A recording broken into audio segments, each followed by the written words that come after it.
Shalom saudaraku, berjumpa kembali bersama dengan saya Pendeta Jakob Setio, masih dalam program Sapa Jemaat di Rumah. Kali ini kita akan bersatu bersama-sama, mari kita berdoa.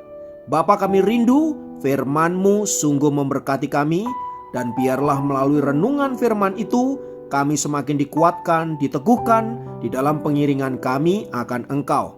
Kami siap diberkati, terpujilah namamu kekal selama-lamanya.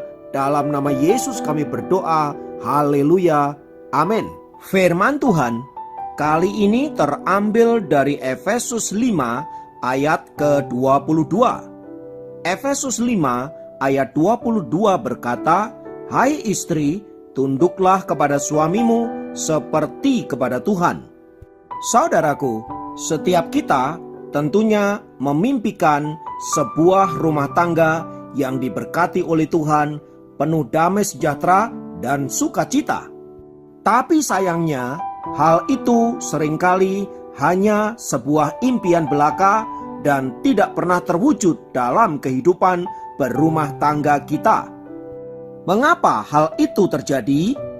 Jawabannya jelas, karena kita tidak hidup menurut kehendak Allah dan menuruti perintah-perintahnya. Nah, berkaitan dengan keluarga yang diberkati ini saudaraku, sebenarnya Alkitab sudah mengatur sedemikian rupa agar setiap keluarga menerima berkat-berkat ilahi, supaya di dalamnya baik suami, istri, orang tua, anak mengalami berkat Allah dan hidup di dalam damai sejahtera, atau dengan bahasa saya, menghadirkan suasana sorga di dalam kehidupan rumah tangga kita. Nah, bila hal itu tidak terjadi, pasti ada sesuatu yang salah di antara kita, baik suami maupun istri, orang tua maupun anak.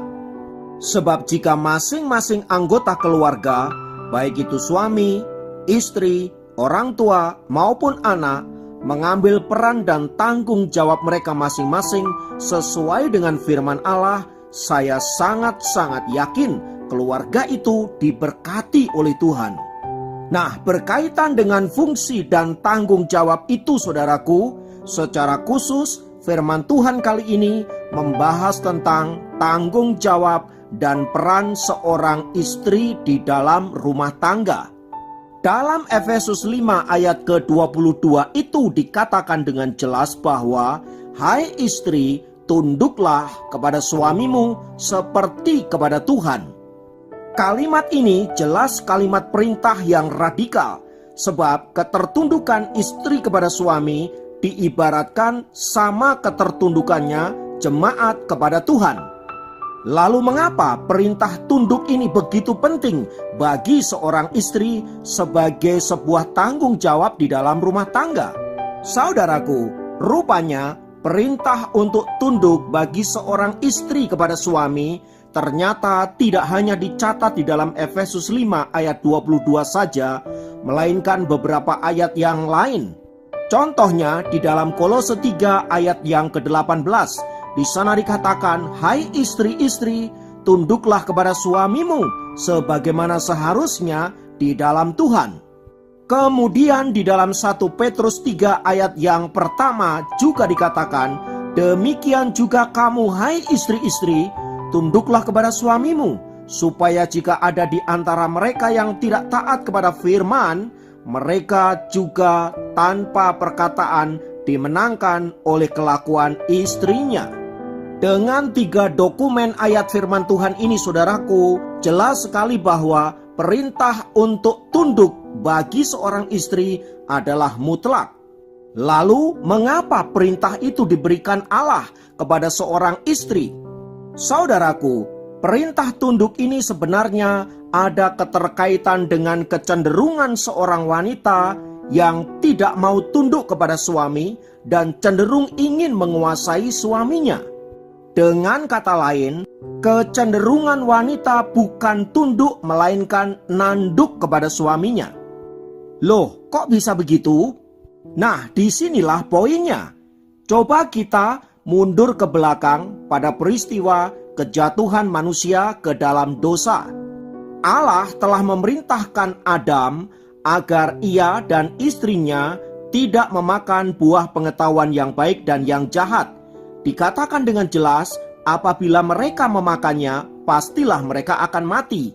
Adam tahu betul perintah Allah itu, dan saya juga sangat yakin Adam memberitahu istrinya Hawa akan perintah Allah itu. Tetapi Alkitab mencatat dengan jelas dialog antara Hawa dan si ular yang adalah gambaran iblis. Hawa dibuat begitu terlena oleh bujuk rayu iblis, terutama ketika iblis mengatakan, apabila kamu memakan buah pengetahuan yang baik dan yang jahat ini, kamu akan menjadi seperti Allah. Tipuan iblis inilah yang kemudian membuat Hawa tertarik untuk memakan buah pengetahuan baik dan yang jahat itu. Tak begitu lama setelah percakapan itu, Hawa memakan buah pengetahuan yang baik dan yang jahat, lalu membujuk suaminya untuk turut serta memakan buah itu. Artinya, Hawa tidak akan mau disalahkan sendirian apabila Tuhan nanti mengetahui kejahatan yang ia lakukan. Ia menyeret suaminya untuk terlibat ke dalam kesalahannya. Disinilah saudaraku poinnya. Bagaimana wanita memiliki kecenderungan untuk menanduk suaminya, menanduk otoritas dengan cara yang cerdik, dengan cara yang lembut, bahkan mematikan. Tanpa disadari, Adam kemudian terjebak di dalam sebuah permainan yang mematikan yang dilakukan oleh Hawa. Akibatnya, mereka sama-sama berbuat dosa. Jadi, sejak awal, wanita sudah memiliki kecenderungan untuk memberontak kepada otoritas, yaitu suaminya. Hal ini dipertegas oleh Kejadian pasal 3 ayat yang ke-16 yang berkata, firman-Nya kepada perempuan itu, susah payahmu waktu mengandung akan kubuat sangat banyak. Dengan kesakitan engkau akan melahirkan anakmu, namun engkau akan birahi kepada suamimu dan ia akan berkuasa atasmu. Nah, menariknya, kata birahi di sini saudaraku tidak hanya berbicara tentang masalah seksual, tetapi juga kecenderungan untuk menguasai suaminya. Nah, kecenderungan untuk menguasai ini saudaraku, bila tidak dikendalikan, maka akan sangat berbahaya dan sangat merugikan rumah tangga mereka. Lihatlah, begitu banyaknya rumah tangga yang hancur lebur karena seorang wanita yang ingin menguasai suaminya. Bahkan di dalam Alkitab sendiri ada begitu banyak kisah-kisah tentang bagaimana seorang wanita mencoba untuk mengendalikan suaminya dan mempengaruhinya sedemikian rupa sehingga ia ada di bawah kendali sang istri. Abraham contohnya, Sarai begitu dominan sehingga ketika ia meminta Abraham untuk menghampiri budaknya, Abraham tidak bisa menolak dan hanya nurut saja apa yang dikatakan oleh Sarai. Pun demikian di dalam rumah tangga Ishak dan Ribka. Bagaimana Ribka memegang kendali begitu rupa sampai berkat kesulungan untuk Yakob pun dia yang ngatur. Demikian pula kehidupan raja-raja Israel. Daud dikendalikan juga oleh wanita, dalam hal ini Batseba, ketika ia melakukan konspirasi untuk meminta Salomo menjadi raja.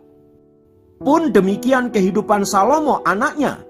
Ia sangat dikuasai oleh istri-istrinya sehingga masa tuanya justru menyebabkan dia hidup di dalam penyembahan berhala dan jauh dari kehendak Allah. Demikian juga dengan Raja Ahab. Ia sangat dikendalikan oleh istrinya, Ratu Isabel.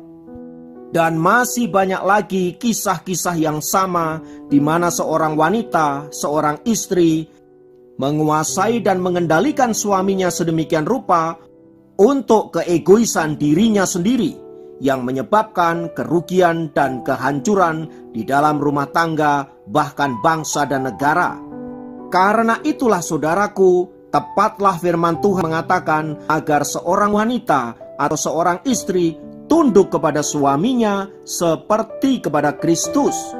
Supaya dengan demikian, kecenderungan dia untuk menguasai dan mengendalikan suaminya, bahkan mungkin juga bisa menanduk suaminya, dikendalikan dan diredam, dan dia harus taat kepada firman Allah.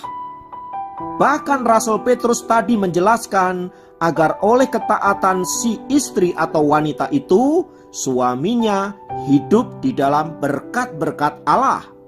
Jadi, ketertundukan ini bukan semata-mata agar wanita menaklukkan dirinya kepada suaminya, tetapi juga Allah rindu melalui ketaatan seorang wanita, rumah tangga mereka akan diberkati. Oleh sebab itu saudaraku, secara khusus untuk para wanita, seorang ibu, seorang istri, mari kita belajar mempraktekkan firman Tuhan ini agar olehnya engkau diberkati, suamimu diberkati, anak cucumu juga ada di dalam berkat-berkat ilahi. Lakukanlah ketertundukan ini bukan karena terpaksa, melainkan karena engkau mengasihi Allah dan mengasihi suamimu. Kiranya firman Tuhan memberkati kita semua. Mari kita berdoa. Kami mengucap syukur untuk firman-Mu yang menolong kami untuk senantiasa hidup dalam kebenaran-Mu. Bantulah kami ya Tuhan, secara khusus untuk para wanita, agar mereka hidup di dalam kehendak dan rencana Allah, supaya olehnya berkat-berkat-Mu turun atas mereka dan rumah tangga mereka masing-masing. Terima kasih Bapa, terpujilah nama-Mu kekal selamanya. Dalam nama Yesus kami berdoa, haleluya, amin. Demikian program Sapa Jemaat kali ini. Sampai jumpa dalam program Sapa Jemaat yang lain. Tuhan Yesus memberkati.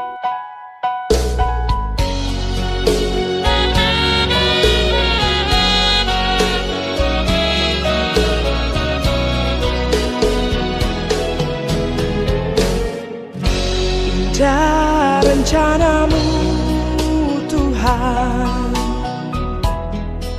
di dalam hidupku,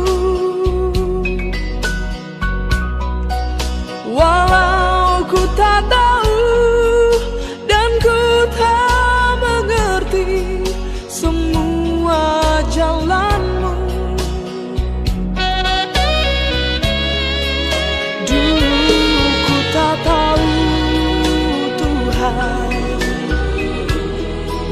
berat ku rasakan,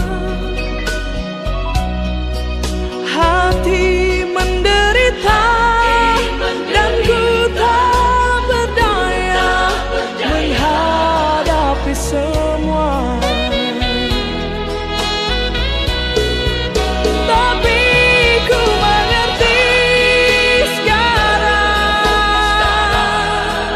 Kau tolong padaku. Kini ku melihat dan ku merasakan indah rencana-Mu.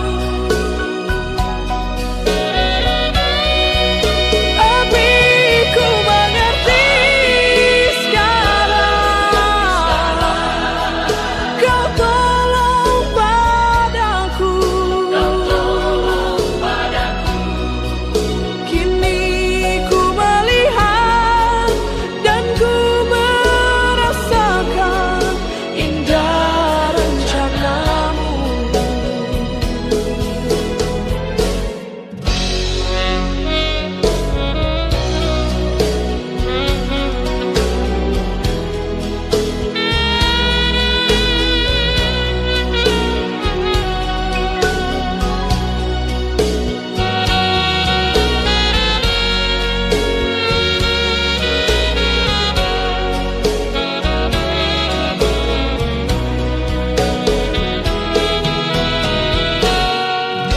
Dulu ku tak tahu Tuhan, berat ku rasakan, hati